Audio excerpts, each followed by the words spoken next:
నమస్తే వైటివిస్ట్. మన గణేష్ చౌరస్తా అంటే సమ్మ చౌరస్తా దగ్గర అయితే ఒక వేదికని అయితే ఏర్పాటు చేశారు అర్చన యువజన సంఘం. మాత్రం ఆ వేదిక ఎందుకు ఏర్పాటు చేశారో వాళ్ళ యూత్ వాళ్ళని అయితే అడిగి తెలుసుకుందాం. ఏంటి స్పెషల్ వేదిక ఇక్కడ మాకు చెప్తారా? ఎప్పుడు లేదు ఈ వేదిక, నేను ఫస్ట్ టైం చూస్తున్నా. ఇక గత ఒక 20 సంవత్సరాల నుంచి ఇక్కడ అంతకు ముందు ఇక్కడ ఉత్సవ కమిటీ ఇక్కడనే ఉండే. అప్పుడు ఇక్కడ బస్తీన ఉన్న గణేశులు అయినా సరే, హనుమన్వాడ నుంచి అయినా సరే, అక్కడ ప్రిన్స్ చౌరస్తా నుంచి అయినా సరే, గణపతులన్నీ ఇక్కడికే వచ్చేది. ఒక పండుగ వాతావరణం, హిందువులకు జరుపుకునే పండుగ అంటే ఒక సాంప్రదాయబద్ధంగా అప్పుడు భజనలతోనే వచ్చేది. ఇప్పుడు అంతా గణేష్ ఉత్సవ కమిటీ అనేది అక్కడ ప్రిన్స్ చౌరస్తా పెట్టారు. ఇక్కడ పాత వైభవం తీసుకురావడం కోసం మేము ఇక్కడ ఏర్పాటు చేయడం జరిగింది. సూపర్ అండి.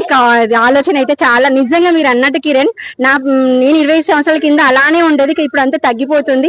ఆ వాతావరణం మళ్ళీ తీసుకురావడానికి అయితే ఈ వేదిక ఏర్పాటు చేశారు. చాలా చాలా థ్యాంక్ యూ. మీ యూత్ వాళ్ళకి కూడా స్పెషల్ థ్యాంక్ యూ. ఓకే మరి, థ్యాంక్ యూ ఫర్ వాచింగ్.